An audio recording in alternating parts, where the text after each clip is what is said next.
Ahoy there, Legion! It's the Monday after a dev stream, so you know we got a recap and review for you. Console Squad, Spectre of the Rails could very well be in your hands as early as this week. They submitted it for certification, and usually the queue times are short during the summer, so good luck there. You're also able to start getting Tenogen skins. 5 are in progress to arrive sometime this month, which you'll be able to purchase for Platinum, so good luck there. Let me just go ahead and get all the shenanigans out of the way. You know how they said War Within was supposed to be out months ago, and then that got delayed, so they split it up into 3 and said that part would be out early July. And when that didn't happen, they said August? Yeah, about that. They're cutting it up into 2 parts yet again. So currently they're planning, and I use that term very loosely, Titania and her quest will be out this month, along with the Fusion Core 2.0 they announced a while back with it, and other things like glyphs and an augment for Nezha on the 17th and Inaros on the 31st. Glyphs are going to be digital spray paint-like tags you can place on a level. You'll have to buy the glyph projector for credits off the market to use them. You can change them out mid-mission, so no worries about going back to your Lecta to swap them out. And they're even added in icons for Warframe content creators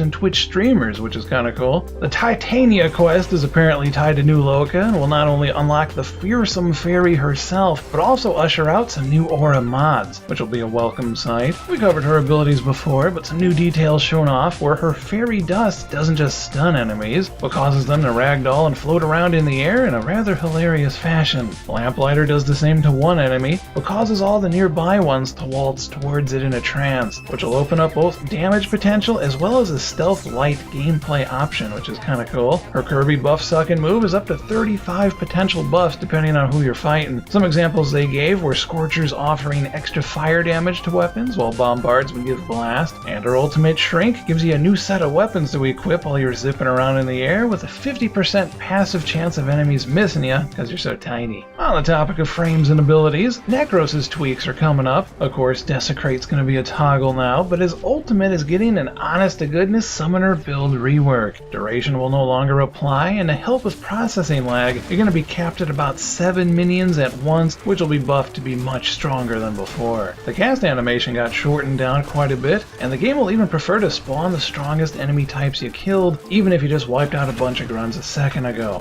And finally, recasting the ability will heal those minions you got, and spawn in any fresh ones if one died in the meantime. For those curious, the Syndicate melee weapons were revealed, namely a Lecta for Perrin sequence, a stylish Red Veil Dark Dagger, a Boltace for Arbiters of Hexus, a nifty Aqua Blue Sidon for Steel Meridian, startlingly similar to last time this happened, Suda's getting Heliocore even though that just came out a week ago, so hope you didn't form up that one too much, and New Loka's getting Magistar. Speaking of Syndicates, they're apparently so busy that they've taken an interest in Lunaro. They've started to make their own arenas where they'll watch you play from the sidelines. Lunaro itself is actually getting tweaked a bit. They're still working on player-hosted dedicated servers for lag, adding a specific pass button in, and are even adding the Arcata Ball itself as an actual weapon. The new Grineer Fortress tile set's on the way. They showed it off on a note in Sedna, but I'm assuming any high-level Grineer planet will have one. It has a mix of mechanical hallways and even wide-open space sections where you can literally look out into space. But you might not have a whole lot of time to take in the sights, as you're going to have to avoid rotating searchlights, which summon flamethrowers and Gatling gun turrets. So step lightly, Tenna. Also, they mentioned Arcane Distillers are potentially going to be free to move between cosmetic items now, and fans of Dojos and Dark Sectors will be happy to know they'll be getting some love